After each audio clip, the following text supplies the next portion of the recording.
الله ونعم الوكيل نعم المولى ونعم النصير ما شاء الله لا حول ولا قوة إلا بالله العلي العظيم أعوذ بالله من الشيطان الرجيم بسم الله الرحمن الرحيم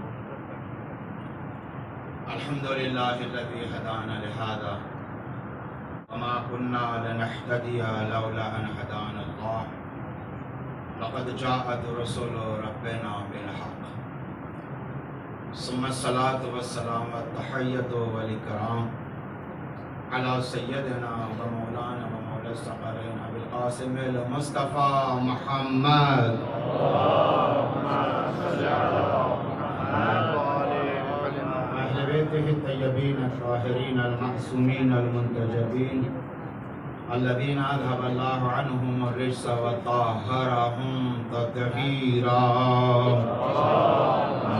صل على محمد واللعنة الدائمة على أعدائهم أجمعين من الآن إلى لقاء يوم الدين أما بعد فقد قال الله سبحانه تبارك وتعالى في كتابه المبين وهو أصدق الصادقين وقوله الحق وأعدوا لهم ما استطعتم من قوة ومن رباط الخيل ترهبون به عدو الله وعدوكم صلوات محمد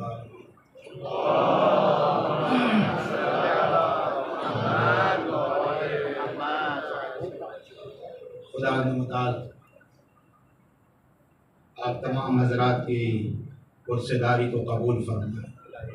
اس کا احسان ہے، لطف ہے، کرم ہے، منت و امتنان ہے کہ جس نے توفیق دی کہ ہم ان ہستیوں کا ذکر کریں جن کا ذکر دلوں کو جلا بخشتا ہے، ایمان کو تازہ کرتا ہے، مردہ دلوں کو زندہ کرتا ہے. یہ اللہ کا احسان ہے، لطف ہے، اس کا کرم.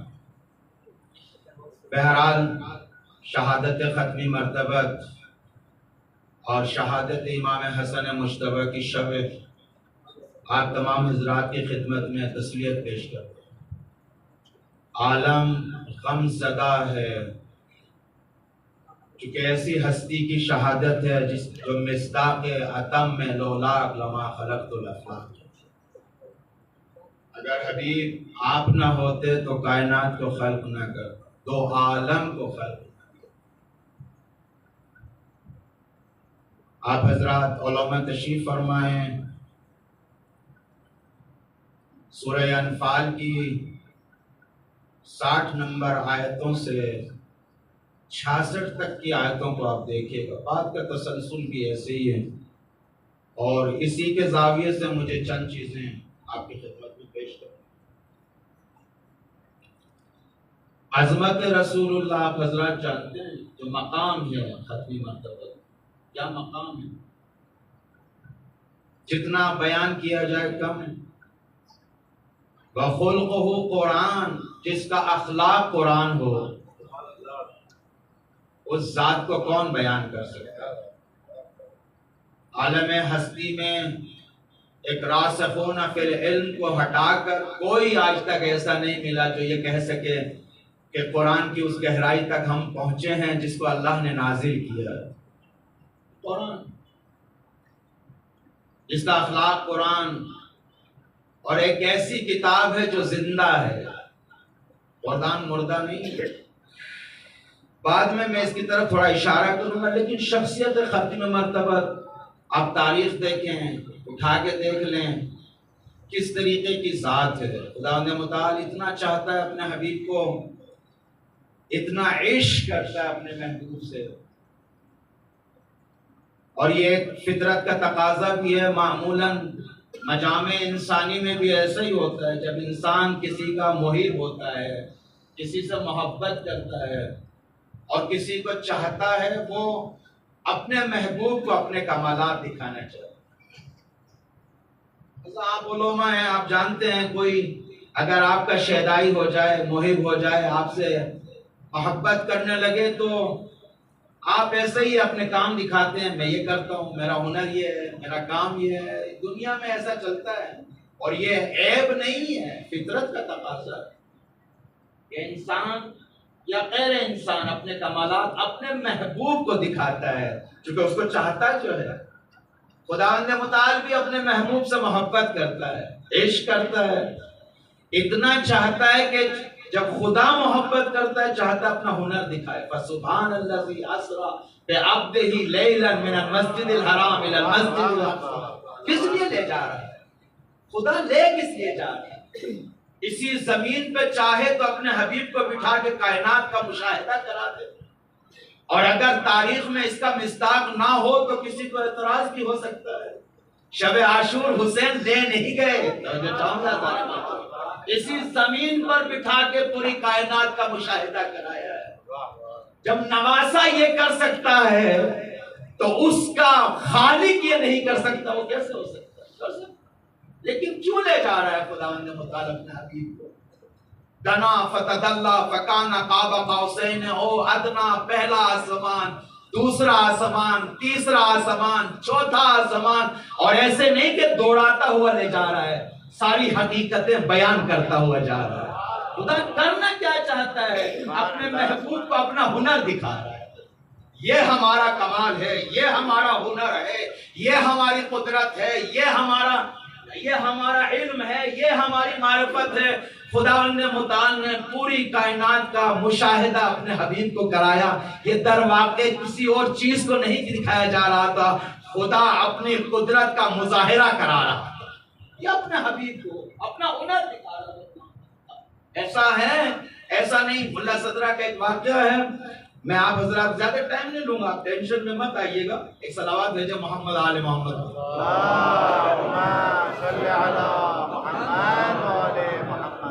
ملا صدرہ بیان کرتے ہیں کہ میں ایک بستی سے، آبادی سے، ایک محلے سے گزر رہا تھا.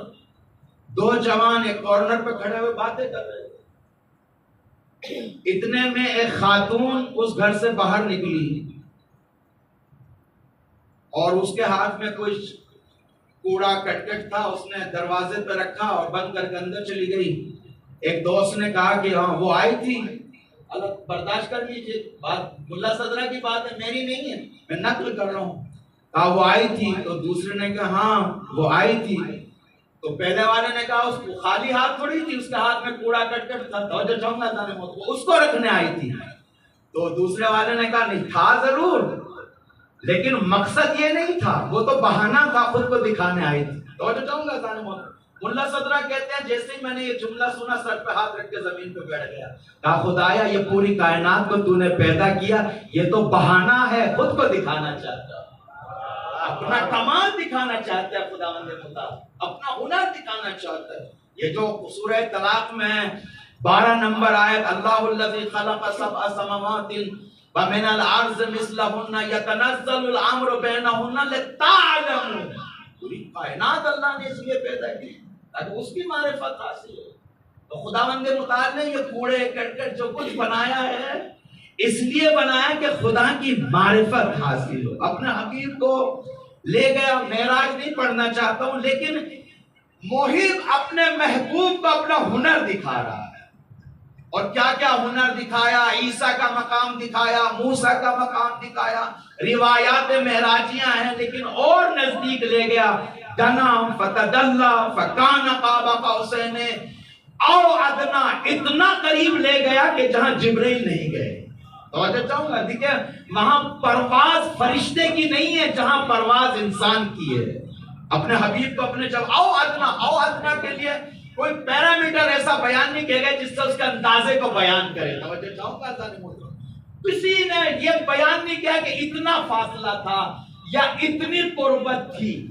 ایک مخلوق صرف انسان ہے کہ جو سعود میں بھی اتنا نزدیک جا سکتا ہے کہ جہاں او ادنا ہے، سقوط میں بھی اتنا گر سکتا ہے بلہم ازد ہے. او اشد قسمتاً، انسان لامحدود ظرفیت لے کر آتا ہے. صعود کرے تو لامحدود، گرے تو لامحدود. جانور جیسا اس سے بدتر، پتھر جیسا، او قسوتن، پتھر کا قسوتن یا پتھر کی طرح ہے. او اشد قسوتن کالحجر، جو پتھر کی طرح ہے. او اشد قسوتن، یہ انسان کی استعداد ہے، یہ انسان کی صلاحیت ہے. چاہے تو دین اور سیرت انبیاء اور اولیاء اوصیاء اور صالحین سے استفادہ کر کے اس صعود کی طرف جائے. چاہے تو انسان گرتا چلا جائے. ہمارے پاس دونوں مصداق ہیں. توجہ چاہوں گا سارے محترم, ہم آج بیٹھے ہوئے ان کو یاد کر رہے ہیں جو ادنا کے مقام پہ گئے ہیں, اور تاریخ کے مشاہدہ کرتے کرتے آج ان کو اپنی آنکھوں سے دیکھ رہے ہیں جو اشد و قسوتاً ہے آج کے زمانے میں. آپ دیکھ رہے ہیں انسان صورتہ صورت الانسان لیکن قلبہ قلب الحیوان ذالک میت الاحیاء. آج دنیا میں دیکھ رہے ہیں شکل انسان کی ہے, 2 پاؤں پہ چلتے ہیں, 2 ہاتھ سے کھاتے ہیں, سر اوپر ہے پاؤں نیچے ہیں, ٹہنے بھی لگاتے ہیں, لیکن نہج البلاغہ کہتے ہیں کہ شکل انسانی ہے لیکن یہ مرے ہوئے انسان ہیں جن کی حیوانیت زندہ ہے. یہ خدا نے متعال اپنے حبیب کو لے گیا, دنا فتدلی فکان قاب قوسین او ادنا. جب مقام او ادنا پہ پہنچے, اب میزبان خدا ہے. میں فقط تھوڑا سا شخصیت پیغمبر کو عرض کرنا چاہتا ہوں, پھر ان آیات کی طرف آتا ہوں جو آج کے زمانے میں بہت ضروری ہے قرآن کو ہم کس زاویے سے دیکھیں.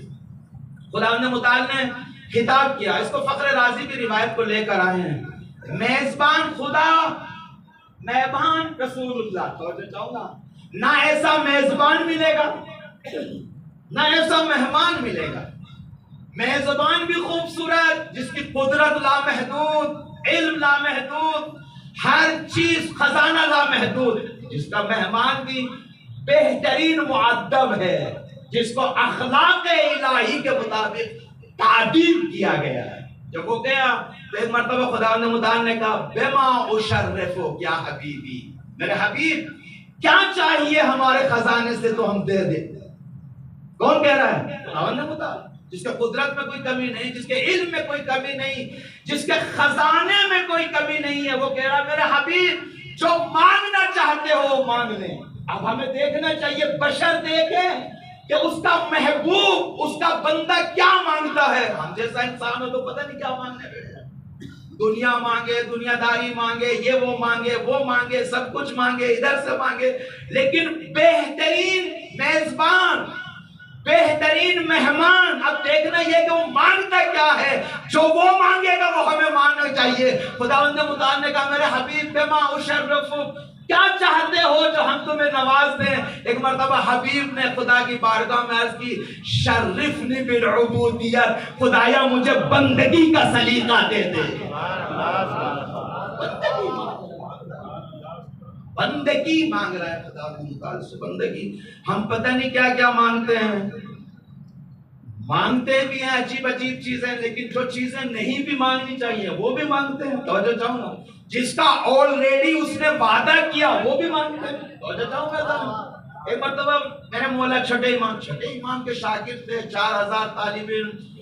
آپ حضرات تو جانتے ہیں, ایک طالب علم تھا شاگرد, وہ درس نہیں پڑھتا تھا, ہماری طرح تھا, آپ کی طرح نہیں, میں اپنی طرف نسبت دے رہا ہوں, نہیں پڑھتا تھا. میرے مولا نے ایک دن ان کو بلایا کہ بھئی درس کیوں نہیں پڑھتے ہو, محنت کیوں نہیں کرتے ہو. کہا حضور بیوی بچے ہیں, ان کا پیٹ بھرنا ہے, بھاگ دوڑ کرنی پڑتی ہے, کیا کیا جائے. میرے مولا نے فرمایا کہ اگر صادق آل محمد ان کے رزق و روزی کی گارنٹی دے تو پڑھو گے. آج جاؤں گا سن, بڑے جوش میں آنے کے بعد کہا حضور فرزند رسول صادق آل محمد اگر ضمانت دے دے یوں نہیں پڑھوں گا. میرے مولا نے مسکرا کے کہا خالق صادق آل محمد نے ضمانت لی ہے. خدا نے متعال نے پہلے سے ضمانتیں لی ہیں, تو ہم بندگی کی طرف نہیں آ رہے ہیں. اب خدا نے متعال بھی فرماتا ہے عبدی اعطینی ما امرتک بلا تعلمنی ما یصلح. میرے بندے تو میری اطاعت کرتا چلا جا, مجھے مت سکھا کہ تجھے کب کیا چاہیے. ہم اللہ کو سکھاتے ہوتے ہیں معمولاً, خدایا تجھے نہیں پتا مجھے کیا چاہیے, اب مجھے شہرت چاہیے, فلاں جگہ کا ویزا چاہیے, فلاں جگہ کا ٹکٹ چاہیے, فلاں ممبر چاہیے, فلاں جگہ کا عشرہ کا وعدہ چاہیے. اللہ میں اپنی بھاشا میں بولے نا, یہاں تو ہم لوگ تو تاجر نہیں ہیں, طالب علم ہیں, لیکن خدا کہتا ہے یہ سب چیزیں مجھے مت سکھا, تم میری اطاعت کرتا چلا جا, میں تجھے دیتا چلا جا. بندگی پیغمبر اسلام خوبصورت ہے. پیغمبر اسلام عبد مطلق ہیں, اور کہتے ہیں اہل معرفت کہ سب سے بڑی خصوصیت ختم مرتبہ بندہ ہے. آپ دھونا لہذا قرآن میں آپ جہاں بھی بندے کو نسبت دی گئی ہے اس بندے کا نام لائے ہیں. میں اتنا حافظہ میرا اچھا نہیں, جو حافظ قرآن یا قرآن کے حضور میں رہتے ہیں وہ بہتر جانتے ہیں کہ جہاں بھی بندے کو, عبد کو کسی انسان کی طرف نسبت کی تو اس کا نام لے کر آئے, چاہے ابراہیم ہو, ایوب ہو, یعقوب ہو, یوسف ہے. لیکن اگر کوئی عبد مطلق ہے وہ ختمی مرتبہ ہے جہاں نام نہیں لے گئے. سبحان الذی اسری بعبدہ, عبد مطلق ہے یہ. عبد مطلق اتنی خصوصیات ہیں. حضرت امیر کو فقط میں اشارہ کرنا چاہتا ہوں چونکہ جس چیز کی طرف لے جانا چاہتا ہوں. حضرت امیر کی ولادت ہوئی, خانہ کعبہ سے باہر لائے گئے. تیسرے دن رسول اللہ کے ہاتھوں دست مبارک پر آئے, آنکھیں کھلی.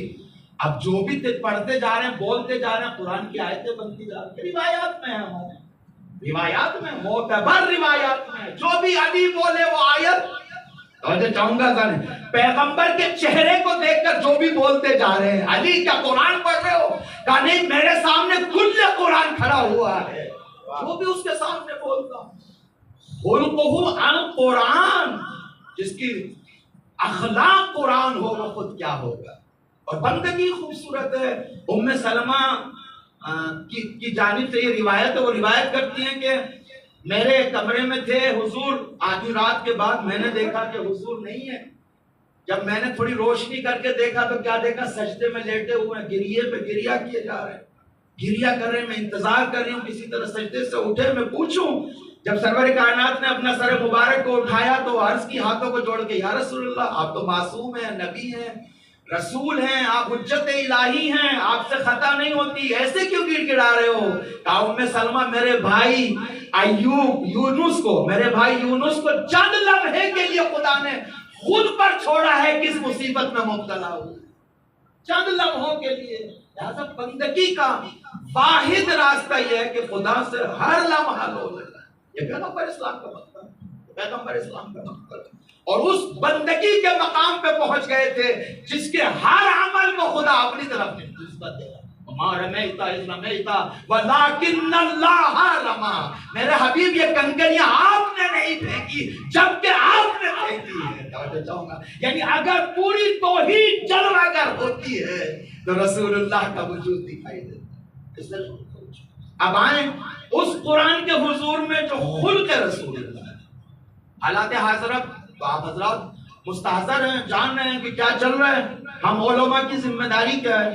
طلاب کی یہاں سے تشریف لے جاتے ہیں, یہیں سے بیان دیتے ہیں, سوشل میڈیا پہ بھی رہتے ہیں, سب کچھ رہتے ہیں. وہ قرآن جس کے بارے میں ملتا ہے کہ یجری القرآن کما یجری الشمس والقمر.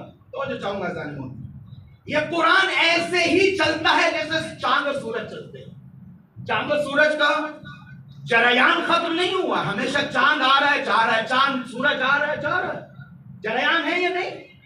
تو جس طریقے سے چاند اور سورج چل رہے ہیں ایسے ہی قرآن جریان رکھتا ہے. جس طریقے سے رسول اللہ زندہ ہیں قرآن ایسے ہی زندہ ہے. جائیے خطبہ حضرت امیر کو دیکھیے گا, 172واں خطبہ ہے ظاہراً جو قرآن کے بارے میں حضرت نے فرمایا. بہت ساری خصوصیات ہیں کہ یہ ایسا, قرآن کی یہ خصوصیت ہے, یہ خصوصیت ہے. پھر فرماتے ہیں قرآن زندہ ہے. اور جو چاہوں گا جب زندہ ہے تو اس کی خصوصیات یہ ہیں کہ یہ ایسا ناصح ہے جو خیانت نہیں کرتا, یہ ایسا نسخہ ہے جو فائدہ بھی دیتا ہے, شفا بھی دیتا ہے, شفا بھی دیتا ہے. ساری زندہ کی خصوصیات ہیں. خوب قرآن زندہ ہے, مفید ہے, خدا قرآن خائن نہیں ہے, صالح. اب قرآن کے دستورات کیا ہیں؟ سورہ انفال کی آیتوں کو آپ پڑھیے. خدا کہتا ہے, خدا متعال کہتا ہے کہ آمادہ کرو مستطاعتم من قوت ومن رباط الخیل. تو چاہوں گا جانے موضوع, آمادہ کرو جو قدرت ہے تمہارا, جو کر سکتے ہو, اور جو وہ مجمع گھوڑوں کا باندھنے کی جگہ, حفاظت کی جگہ, فلا جو کر سکتے ہو وہ کرو. وَأَعِدُّ لَهُمْ, آمادہ کرو. سوال یہ ہے, ہم نے اقیم الصلاۃ تو لیا, توجہ چاہوں گا ذہن محترم, میری بات سنیے گا. اقیم الصلاۃ لیا, وآتوا الزکوٰۃ لیا, ہم نے فلاں بھی لیا, یہ بھی لیا. امت اسلامی نے یہ کیوں نہیں لیا کہ دشمنوں کے لیے اپنے آپ کو تیار کرو؟ سوال ہے قرآن کے ظاہری کھلا کھلا دستور اللہ کا فرمان ہے وَأَعِدُّ لَهُمْ مَا اسْتَطَعْتُمْ. ایسا نہیں کہ ہاتھ پہ ہاتھ دھر کے بیٹھو دشمن آئے گا تو مقابلہ کرو گے. قرآن کا یہ دستور نہیں. قرآن کا دستور یہ ہے کہ وَأَعِدُّ لَهُمْ مَا اسْتَطَعْتُمْ مِنْ قُوَّةٍ وَرِبَاطِ الْخَيْلِ. حالانکہ کچھ تفسیر کی چند آیتیں میں آپ کی خدمت میں پیش کر دوں پھر جلدی مجلس کو ختم کر دوں. امت اسلامی نے کہا واقیم الصلاۃ, توجہ چاہوں گا, لے لیا. وآتوا الزکات, لے لیا. فلا دو, یہ بھی لے لیا. فلا کرو, یہ بھی لے لیا. لیکن یہ کیوں نہیں لے رہے ہیں؟ اگر لینا ہے تو پورا قرآن لیجئے, نہیں لینا تو پورا چھوڑیے. توجہ چاہوں گا, یہ خصوصیت ان لوگوں کی ہے جو اللہ کی ولایت میں آ جائے. توجہ چاہوں گا, جو اللہ کی ولایت, جو ولایت میں آئے گا اللہ کی, وہ پورے قرآن کو لے گا. اس حکم کو بھی لے گا, اس حکم کو بھی لے گا, اس حکم کو. سوال یہ پھر اس کو کیوں لیا؟ واقیم الصلاۃ, وآتوا الزکات, زکات دو, نماز پڑھو, فلا کرو, یہ کرو, وہ تو لے لیا. یہ کیوں نہیں لے رہے ہیں؟ ظاہر سی بات ہے جو شیطان کی ولایت میں ہوں گے وہ قرآن سے اس دستور کو نہیں لیں گے جو ولایت شیطان کے مقابل میں نہیں لیں گے. اب اگر قرآن زندہ ہے, قرآن چریان رکھتا ہے, قرآن ایسے ہی ہے جیسے سورج آ جا رہا ہے, قرآن بھی ایسے ہی ہے, تو قرآن کہہ رہا ہے آمادہ کرو اپنی طاقت کو. کس کے لیے؟ دشمن کے لیے. کس کو خطاب ہے؟ جو کہ قرآن پہ ایمان رکھے گا. کتنا قوت, کون سی قوت؟ مال, تلوار, میزائل, ایٹمی بم, کون سی چیز ہے؟ آپ روایات دیکھیں, روایات میں ہیں کہیں پہ تیر سے تک بیان کیا گیا. تو جو چاہوں گا کہیں تلوار سے, کہیں پہ فلا چیز سے. عجیب ہے, ایک روایت تو میں عجیب دیکھ رہا تھا کہ حتیٰ داڑھی کو کالا کرو. وجہ چاہوں گا حضرت جنگ کی خصوصیات میں سے ہے, روایت میں ہے, تفسیر میں, ابن قوت کی تفسیر میں, کہ مسلمان مجاہد اپنی داڑھی اگر سفید ہو جائے تو اس کو کالی کر کے جائے تاکہ دشمن پہ روک پڑے. یہ دستورات, یعنی بس معلوم یہ ہوا قوت کی بہت ساری روایات میں تفسیریں آئی ہیں. تو اب ہم اس قوت کو عام معنی میں لیں. قوت یعنی کیا؟ اسلحہ ہے تو, نظر ہے تو, فکر ہے تو, بیان ہے تو. توجہ چاہوں گا ذہن محترم, اب کوئی انسان یہ نہ سوچے کہ میں تو میزائل جانتا نہیں, میں تلوار چلانا نہیں جانتا, میں فلا کرنا نہیں جانتا. سوال یہ نہیں ہے کہ کیا جانتے ہو, سوال یہ ہے کہ جو کچھ بھی جانتے ہو وہ دشمن کے مقابل میں اپنے آپ کو تیار کرو. دشمن, جب تک دشمن کو نہیں پہچانیں گے پہلے سے آمادگی کیسے کریں گے؟ پہلے سے آمادگی بھی کریں, دشمن کو بھی پہچانیں. ہمارے اپنی شخصی دشمن نہیں ختم ہو پا رہے. میری دشمنی فلا سے, فلا کی دشمنی فلا سے, اور ہم شخصی منافع کے چکر میں ایک دوسرے سے دوستیاں بھی ہیں, بگاڑ بھی ہے. روزانہ زیارت عاشورہ بھی پڑھتے ہیں, انی سلم لمن سالمکم وحرب لمن حاربکم. دعا عہد پڑھنے کے بعد زیارت عاشورہ بھی پڑھتے ہیں. اب وہ تو صاحب میں نے عربی میں پڑھا ہے, اردو میں دوسری بات ہے. بھئی یا عربی ہو یا اردو ہو, یہ تو ماننا چاہیے کہ میری زندگی میں توجہ چاہوں گا, میری زندگی میں اگر زیارت عاشورہ کا یہ جملہ ہے انی سلم لمن سالمکم وحرب لمن حاربکم, تو پھر میں بیچ میں کہاں سے آ گیا ہوں؟ توجہ چاہوں گا, میں بیچ میں کہاں سے آ گیا؟ امت اسلامی نے اس قرآن کو زندہ نہیں لیا, مردہ لیا, یا سوچا کہ 1400 سال پہلے ہی قرآن نازل ہوا, اب تو کوئی حکم نہیں ہے, جو دستورات ہیں وہ روایات میں بیان ہو گئے ہیں. درحالی کے قرآن, امام فرماتے ہیں قرآن زندہ ہے, قرآن بولتا ہے, قرآن چلتا ہے, قرآن فلا, یہ سب خصوصیات حضرت نے بیان کیا. اب قرآن کا یہ دستور ہے. میں آہستہ آہستہ آگے بڑھوں چکے, بعد کے آیتوں سے مجھے کام ہے. تو قرآن نے 1400 سال پہلے کہا کہ دشمن کے مقابل میں آمادہ ہو جاؤ. کیا تیاری کی ہے دشمن کے سامنے؟ رسول اللہ نے بھی اس کا عمل کیا. جنگ حنین کو پڑھیا, جنگ حنین میں رسول اللہ کو جنگ کے دوران پتہ چلا کہ یمن میں فلا اسلحہ بنایا گیا تو دشمن کے لیے کاری ہے, تو رسول اللہ نے اپنے ساتھیوں کو بلایا, جاؤ یمن وہ اسلحے لے کر آؤ. رسول اہتمام اتنا کرتے ہیں حتیٰ کہ جنگ سے پہلے اسلحوں کی تیاری کرتے ہیں, گھوڑے خریدتے ہیں رسول اللہ, فلا کرتے ہیں رسول اللہ. یہ کیا کر رہے ہیں رسول اللہ؟ یہ کیا کر رہے ہیں رسول اللہ؟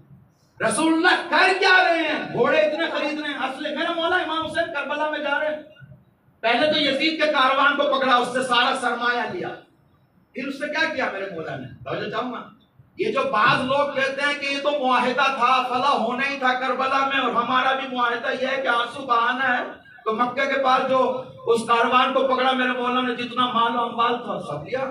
سب سے کیا خریدا میرے مولا؟ گھوڑے خریدے، تلواریں خریدی۔ اس کا مطلب یہ ہے کہ دشمن کا مقابلہ کرنے کے لیے تیاری کرنی پڑتی ہے۔ تو جاؤں گا، اور اگر تیاری نہیں کی تو دشمن تو کچل دے گا۔ دشمن ہے، اس اللہ نے بیان کیا، کیوں؟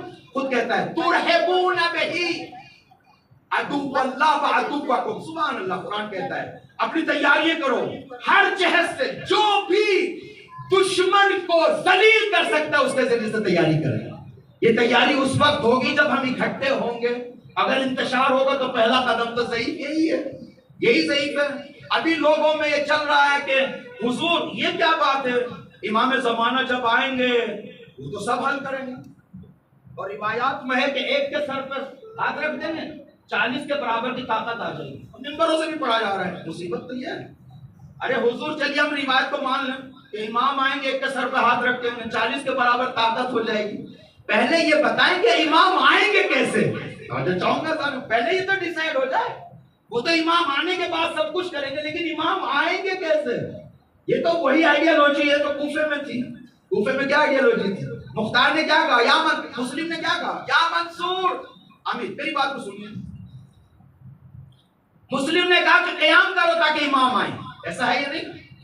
قیام کیا ہے؟ نہیں قیام کیا جناب مسلم نے؟ 4000 نے ساتھ دیا۔ اس کو نہیں پڑھوں گا کہ 4000 جب غالب آ گئے، وہ 50 آدمی جو دربار میں تھے وہ پھر بعد میں 4000 پہ غالب آ گئے، اس کا ریزن کیا ہے؟ کہاں گئے سب؟ کہاں گئے 18000 خط لکھنے والے؟ کہاں گئے وہ 18000 بیعت کرنے والے؟ کہاں گئے وہ 4000 جنہوں نے حملہ کیا جناب مسلم کے ساتھ؟ کیسے بھاگے؟ مجھے اس سے بحث نہیں، ادھر نہیں جانا چاہتا ہوں۔ سوال یہ، مسلم نے کیا کہا؟ قیام کرو تاکہ امام آئے۔ ایک مفتی تھا وہاں شیعوں کا، ہم دوسروں کو تو گالی دینا جانتے ہیں، اپنوں کی طرف نہیں دیکھتے، تو اپنا ہے۔ ارے اپنے کا معیار کیا ہے؟ اپنے کا معیار کیا ہے؟ میرا اپنا ہے نہیں، کس معیار پہ اپنا ہے؟ کس معیار پہ اپنا ہے؟ اب دیکھیں وہاں پہ سلیمان بن سورۃ خزائی، بات سنیں میری بات۔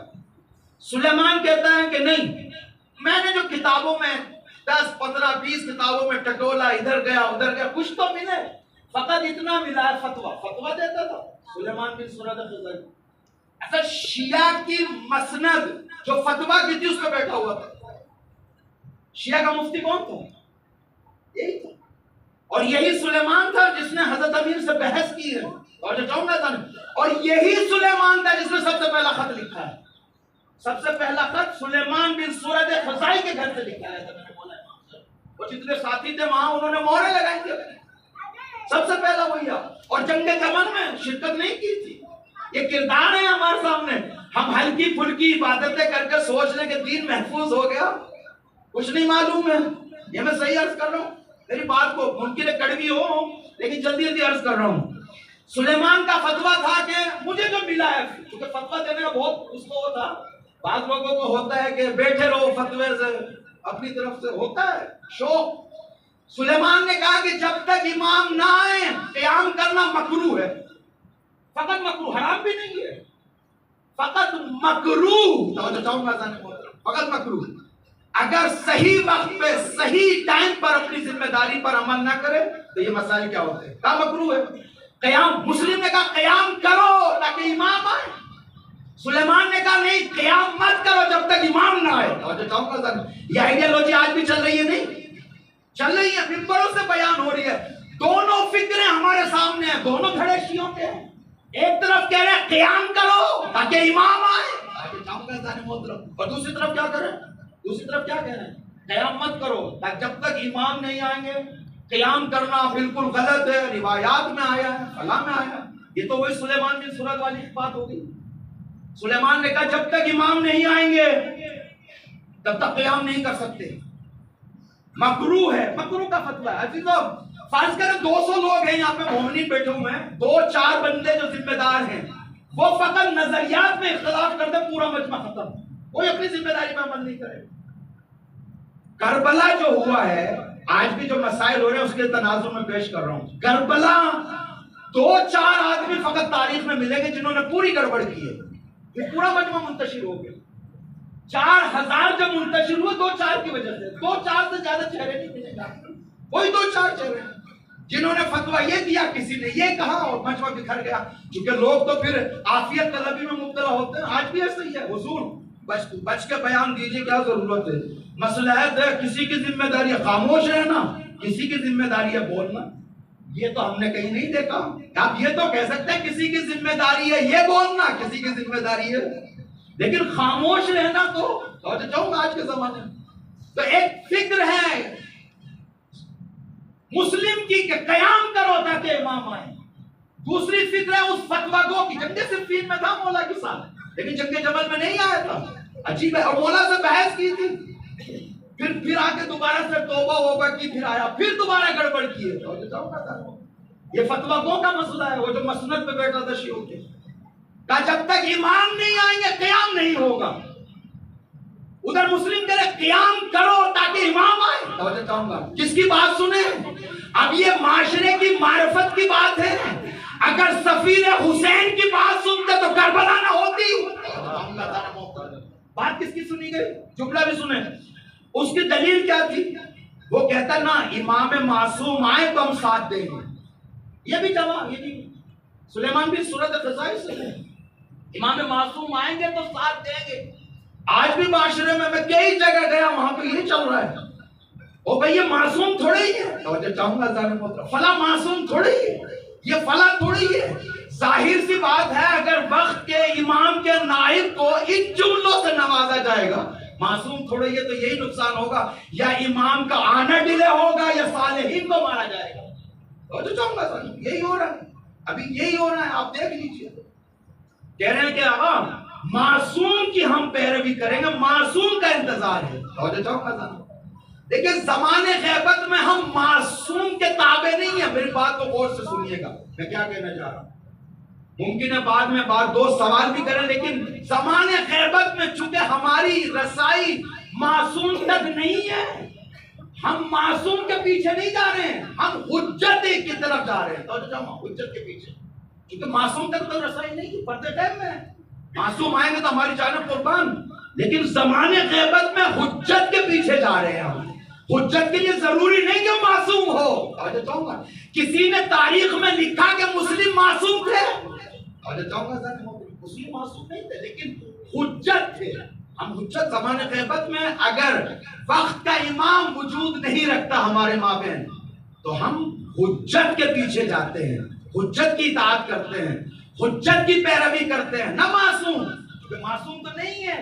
بس اگر کوئی یہ مغالطہ کرے کہ معصوم ہو اطاعت کے لیے, کہیں نہیں ہے. یہ ضروری نہیں ہے. حجیت عام ہے اسمت سے. اسمت سے کیا حجت؟ ہمارے مراجع فتویٰ حجت ہے لیکن معصوم نہیں ہے. سفیر امام حسین کربلا میں گئے مسلم, حجت ہے لیکن معصوم نہیں ہے. پھر کہتے ہیں حضور وہ تو نائب خاص تھے. یہ نائب خاص ہم کسے کہتے ہیں؟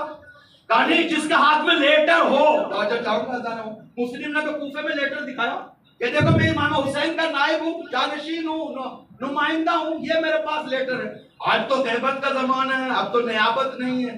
ارے صاحب نیابت عام و خاص فقط تعیین کے 2 طریقے ہیں, ورنہ جو اہمیت اس مسلم کی تھی وہی آج کے نائب کی وہی اہمیت ہے. جیسے وہ حجت ایسے یہ حجت ہے. لہذا دشمن کا تو پیچھا چھوڑ دیا قرآن کے مطابق, آ گئے آپس میں ہم لوگ اور مصیبت میں مبتلا ہو گئے. قرآن کہتا ہے کہ تیاری کرو دشمن سے بھیڑنے کی. ہم دشمن کو نہیں پہچانتے. آمادہ رہیں دشمن سے لڑنے کے لیے, ہم آمادگی نہیں کرتے.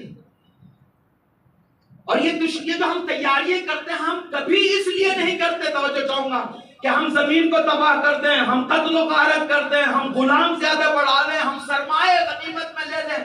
قرآن کہتا ہے کہ یہ سب اس لیے کرتے ہیں کہ ترحبون بہی عدو اللہ و عدوکم, فقط دشمن کو ڈرانے کے لیے, اس کو محدود کرنے کے لیے. وہ زبان طاقت کے علاوہ مانتا نہیں. دشمن قدرت کے علاوہ زبان نہیں سمجھتا. آج دیکھ لیجئے, اب 1400 سال کے بعد طاقت جب تک نہ ہو دشمن بات نہیں سمجھتا. ادھر سے آوازیں لگ رہی ہیں, ادھر سے آوازیں لگ رہی ہیں, ادھر سے گھیرا جا رہا ہے, ادھر سے 40 سال ایک نظام آیا جس نے اس آیت پہ عمل کیا, دنیا کے طاغوت کو گھٹنوں پہ لے کر آ گیا. یہ کیا ہے؟ چونکہ 40 سال تیاری کی ہے اس آیت کے اوپر. 40 سال فَأَعِدُّ لَهُمْ مَا اسْتَطَعْتُم مِّن قُوَّةٍ وَرِبَاطِ الْخَيْلِ. تیاری کرو. کیوں؟ تُرْهِبُونَ بِهِ عَدُوَّكَ وَعَدُوَّ اللَّهِ وَعَدُوَّكُمْ, تاکہ تم اپنے دشمن کو اور اللہ کے دشمن کو ڈرا سکے. اللہ بھی عجیب ہے, تمہارے دشمن کو اپنے دشمن کے ساتھ رکھا ہے. اگر ایمان ہے تو تمہارا دشمن نہیں, وہ اللہ کا دشمن ہے.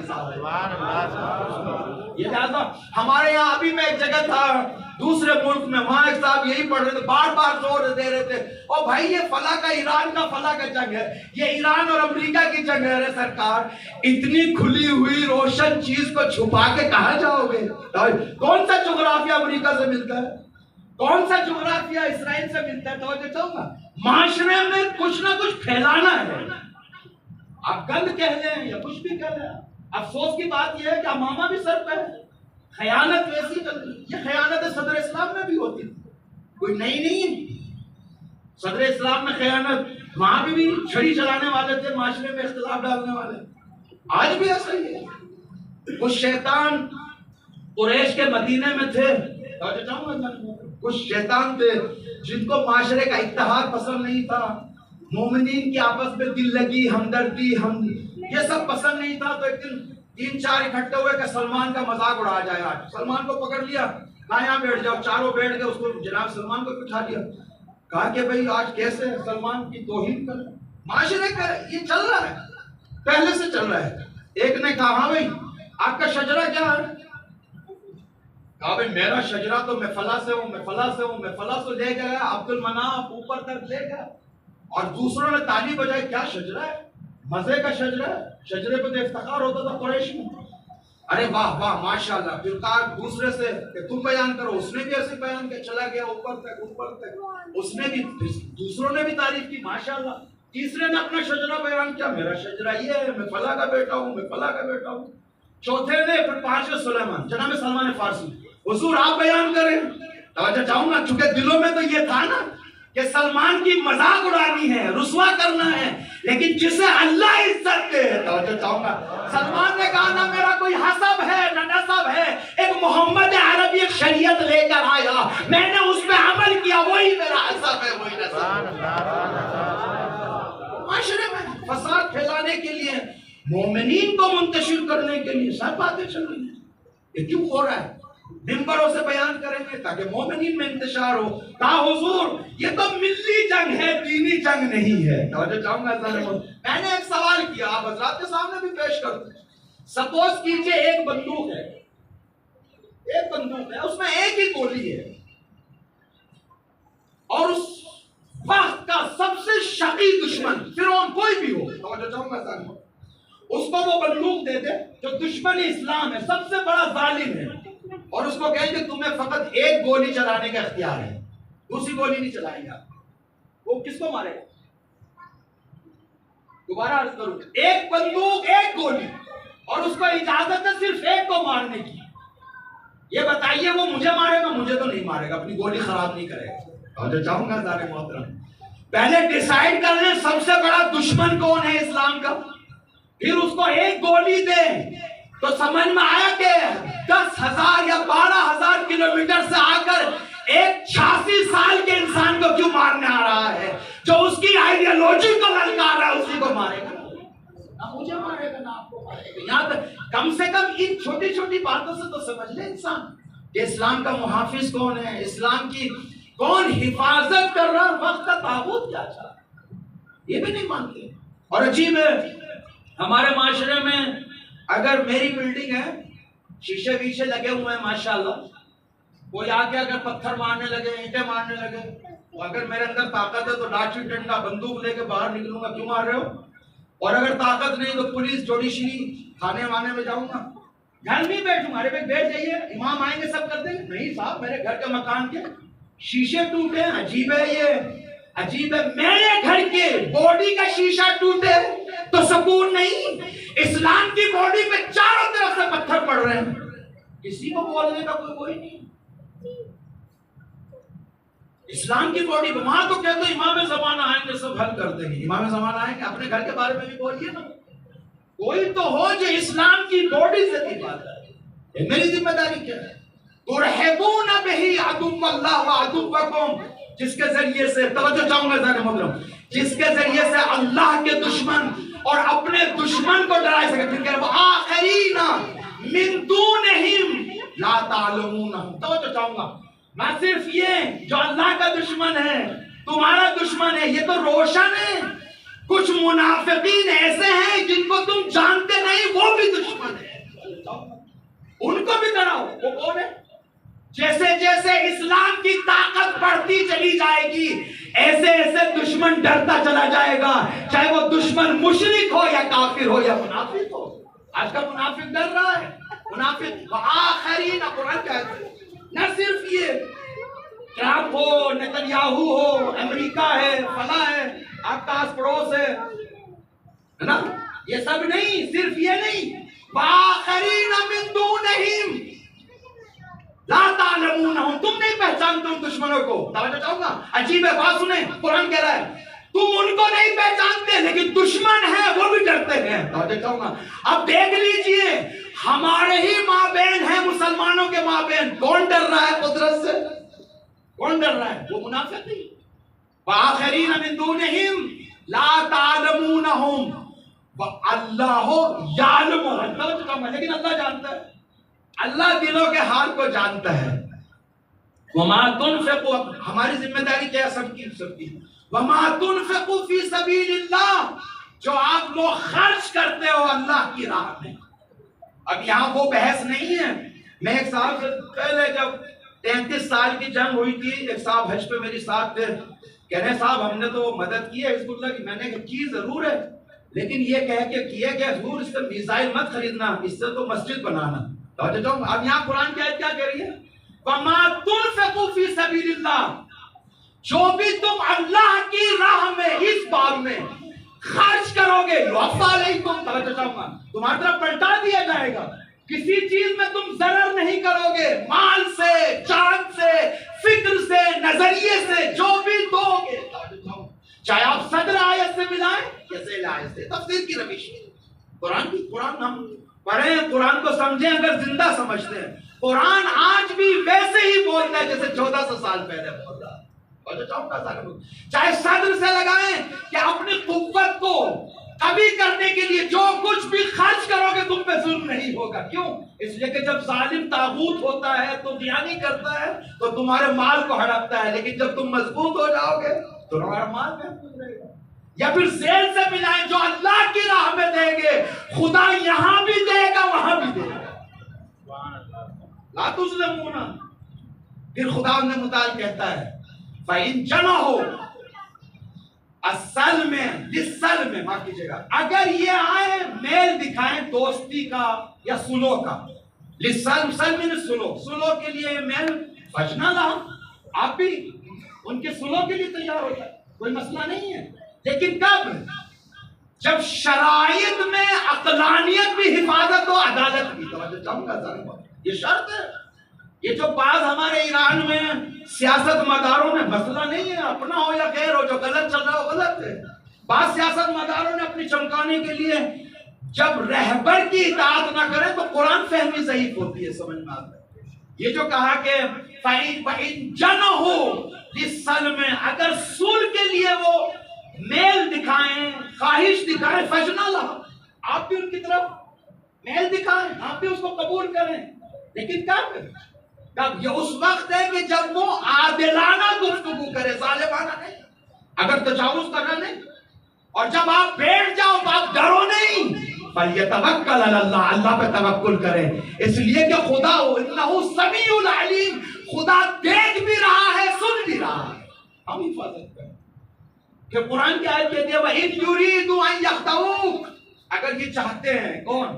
یہ جو صلح کرنے والے میز پہ بیٹھ کے یہی کہتے ہیں تھوڑا وقت ڈیلے ہو جائے، ہمارے اسلحے تیار ہو جائے، ہمارے میزائلیں ہو جائیں، ہم نے تو دھوکہ دے دیا. توجہ چاہوں گا، یہ شیطانی فکر ہے کہ ہم نے دھوکہ دے دیا، ہم نے اپنا اسلحہ تیار کر لیں، ہم اپنی فوج تیار کر لیں، ہم فلاں کر لیں، ہم دوبارہ سے تیار ہو جائے. خدا کہتا ہے اپنے حبیب سے، میرے حبیب تم گھبراؤ نہیں، یہ شیطنت کرتے رہیں.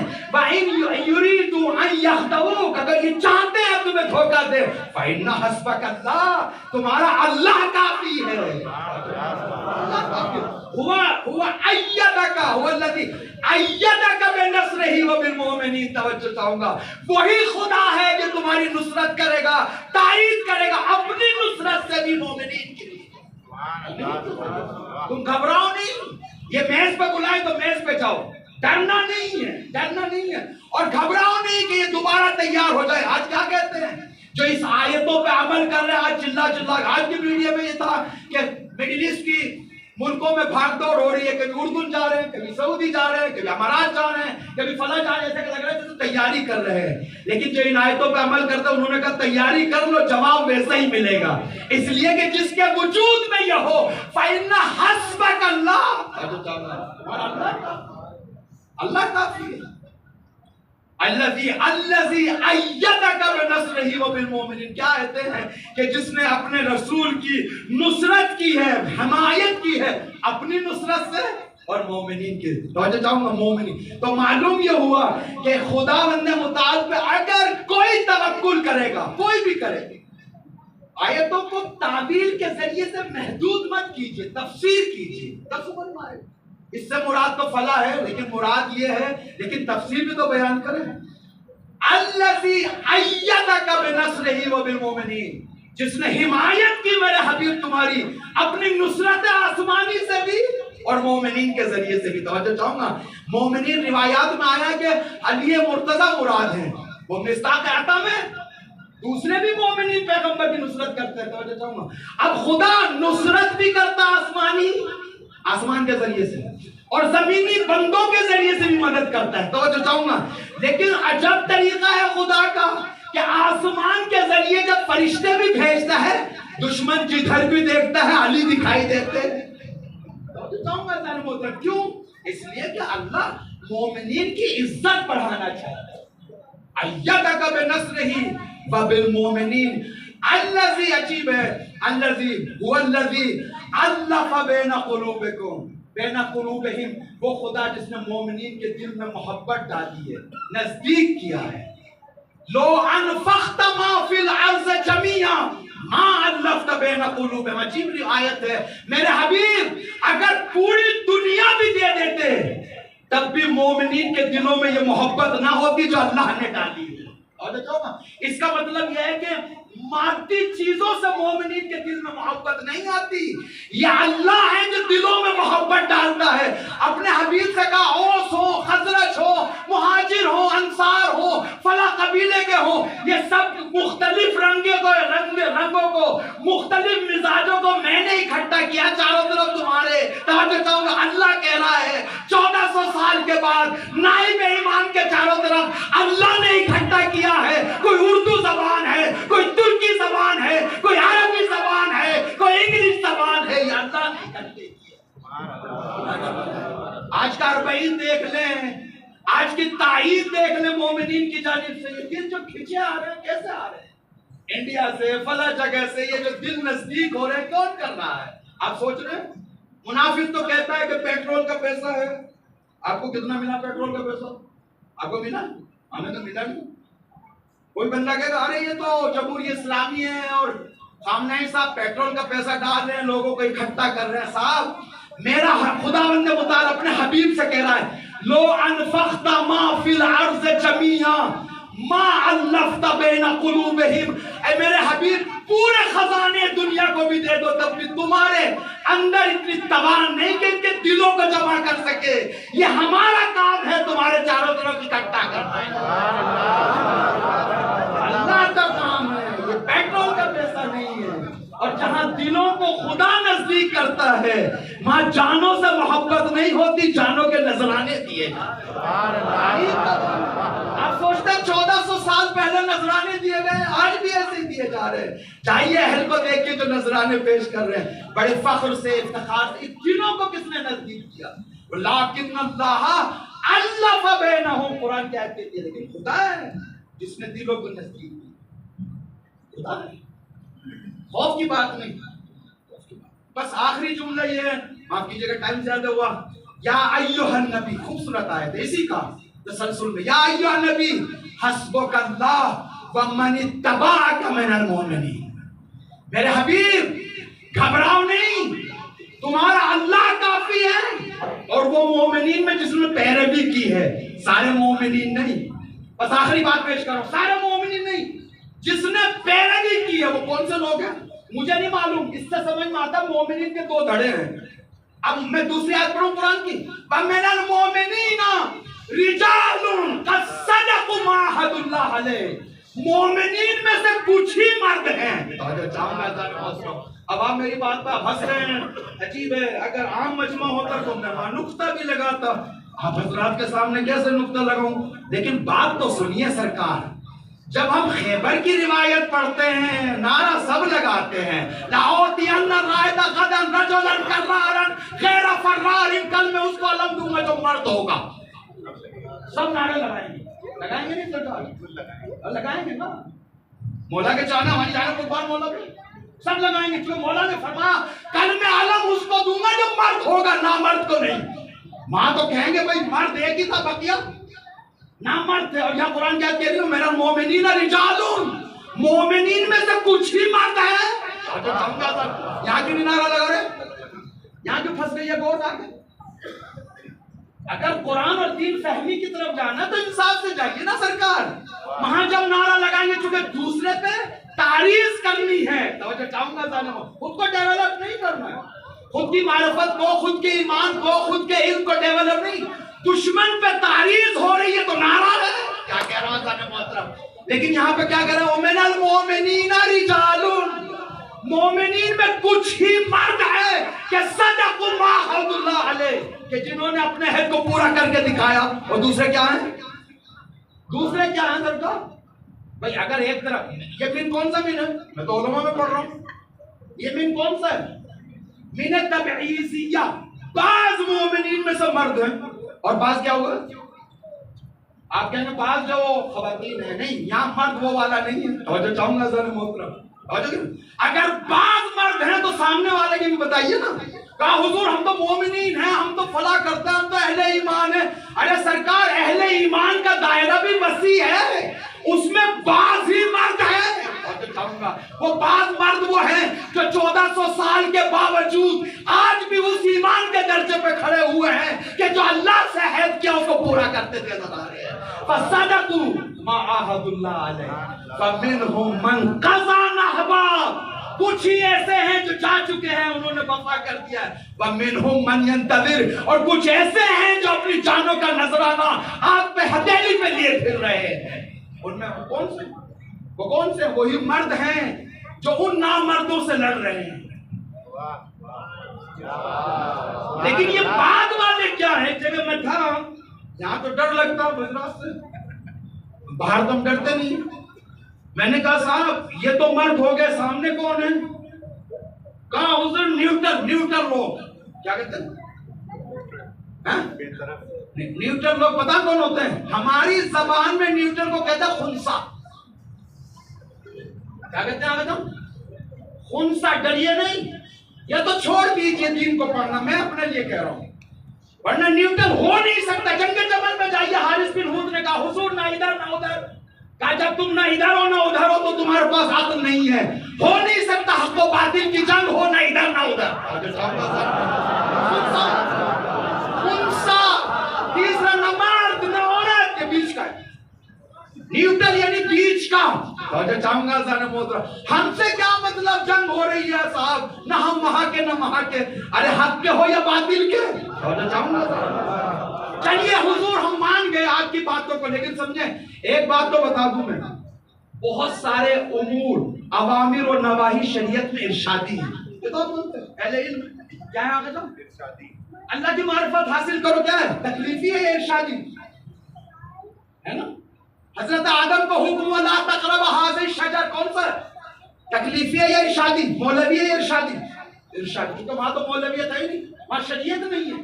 تو کچھ اوامر اور نواہی شریعت میں ارشادی ہیں، ان میں سے ایک ظلم ہے. اور جو چاہوں گا کیا ہے ظلم کے بارے میں. اب اگر کوئی کسی پہ ظلم کر رہا ہے، وہاں سے حکم مولوی کی ضرورت نہیں. آگے کہہ کہ ظالم کے سامنے کھڑے ہو جاؤ، خود فطرت کہتی ہے ظالم کے سامنے کھڑے ہو. آپ کون سے شریعت کی باتیں کر رہے ہیں، انتظار کر رہے ہیں؟ معصوم آئے تو ہم مانیں گے. ایک بے وقوف تو یہ پڑھ رہا تھا کہ دیکھیں پوری تاریخ میں یزید بس ایک ہی ہے، اور لیبل مجتہد کا لگانے جا رہے ہیں. مجھے تو ابو حنیفہ لگا دوں گا، میں کیا کروں؟ لیبل مجتہد کا لگانے جا رہے ہیں. سمجھ جاؤں گا جملہ دیکھیں. کہا تاریخ میں یزید بس ایک ہی ہو سکتا ہے. کہا کیوں؟ کہا یزید، ایک یزید ہونے کے لیے شرط یہ کہ سامنے حسین ہو، اور حسین چونکہ ایک ہی تھا تو یزید بھی ایک ہی ہے. یہ کون سا استدلال ہے بھائی؟ اور ایک صاحب پڑھ رہے تھے کہ حضور ہم کسی کو حر بنانے کے لیے نہیں آئے، ہم خود حرملا نہ بنے یہ کافی ہے. یہ کون سا دین پھیلا رہے ہیں؟ یہ کون سا دین پھیلا رہے ہیں؟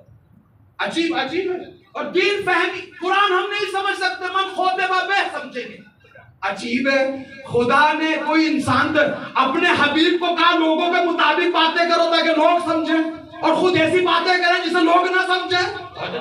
یہ کون سی حکمت ہے؟ سمجھے میری بات کو؟ خدا جو حکیم ہے اپنے نبیوں کو حکم کلم الناس علی قدر عقولہم، لوگوں سے ان کی عقل کے مطابق باتیں کرو. اور خدا خود باتیں کہاں کی کرے؟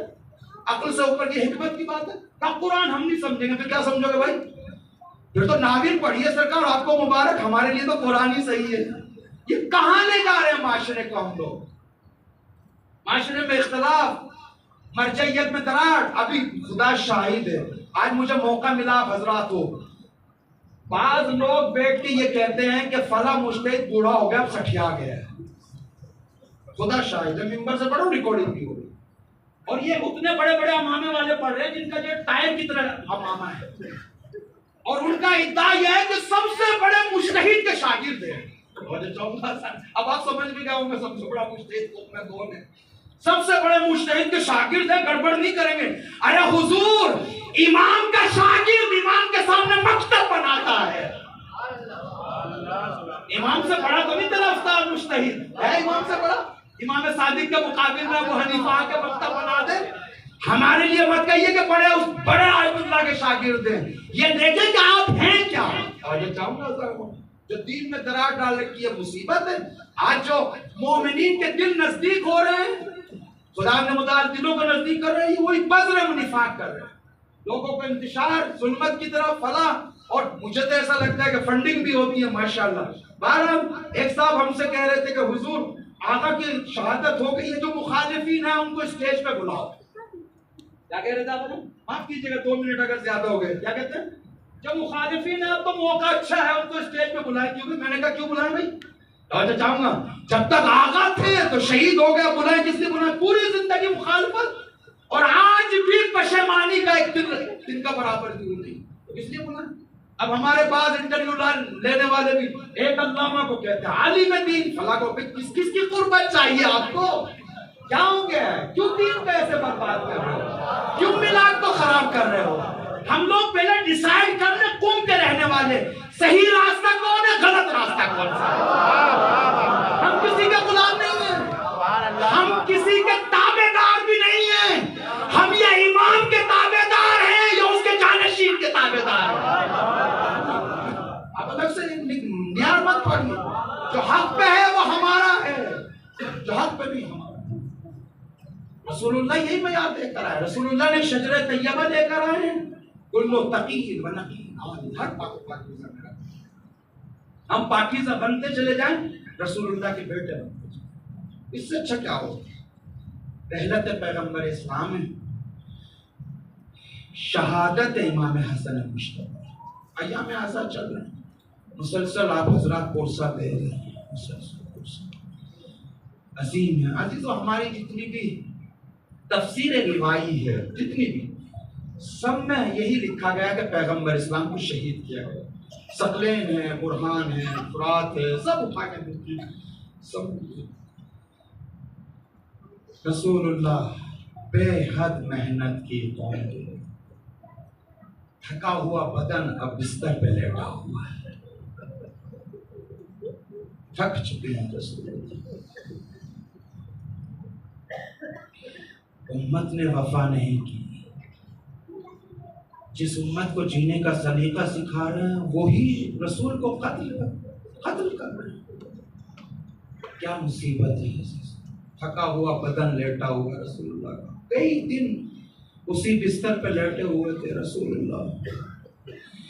چھوٹے چھوٹے بچے آتے تھے، کبھی رسول کے سینے پہ لیٹتے تھے، کبھی حسن آتے تھے، کبھی حسین آتے تھے، عزیزوں کبھی زینب ام کلثوم آتی تھی۔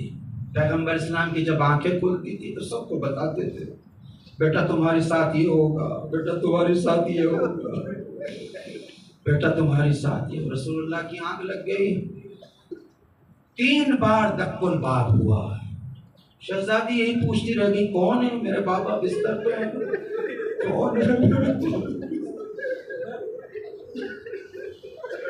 حسین کی مظلومیت کو سمجھنا ہے تو کربلا کا وہ جملہ سنیں، جب ایک کوفی کو پکڑ کے میرے مولا نے فرمایا اگر تم مدینے میں ہوتے تو تمہیں وہ جگہ دکھاتا جہاں پر جبرائیل آ کے وحی نازل کرتے تھے۔ عزیزوں کیا قیامت ہے۔ اور عزیزوں جب مدینہ چھوڑا میرے مولا حسین نے، تاریخ میں تو یہ ملتا ہے کہ میرا مولا گلیوں کو دیکھ دیکھ کے رو رہا تھا، بعض گلی کو دیکھ کے عجب نہیں تو اس گلی کو دیکھ کے رو رہا ہو جس گلی میں مادر گرابی کے تماچے لگے۔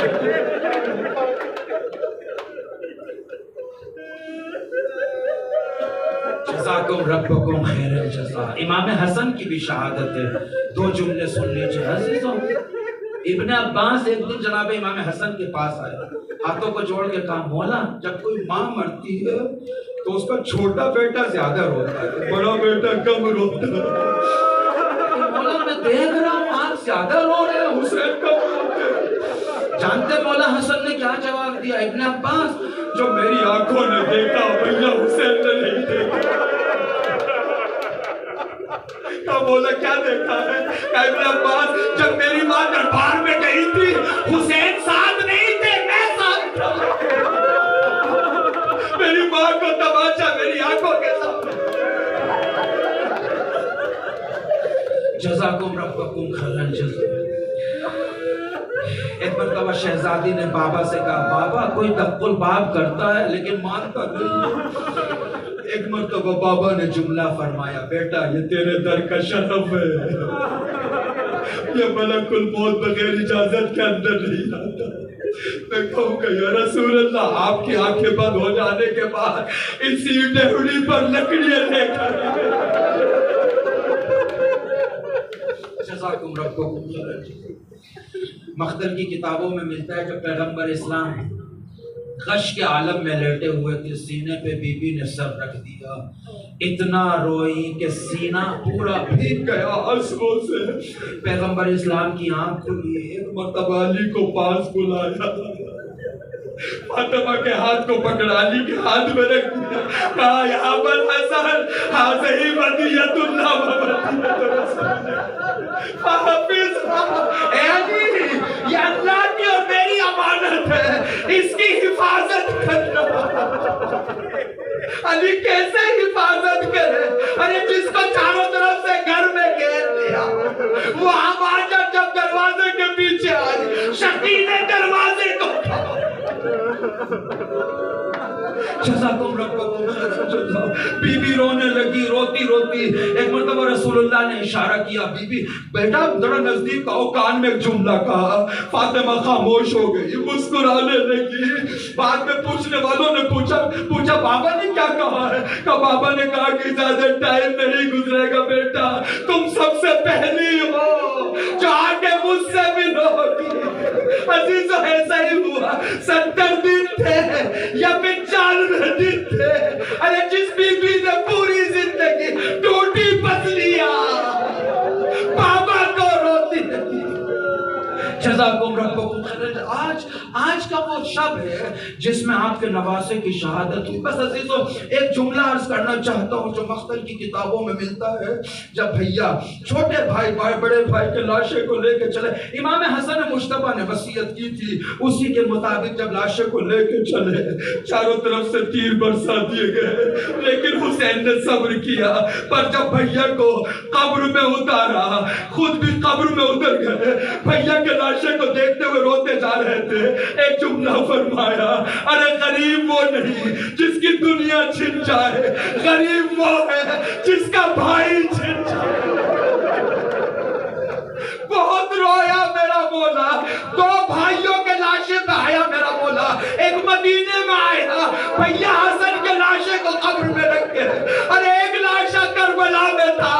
جب نہر فرات کے کنارے اپنے بھیا عباس کے پاس پہنچا,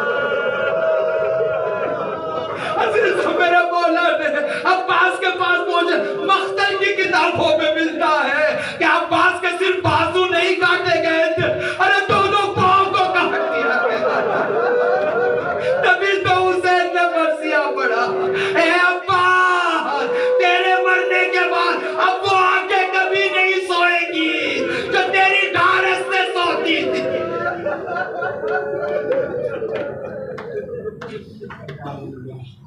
بین علیہ رزن بقضائی و تسلیماً و سیعلم الذین ظلموا ای منقلب ینقلب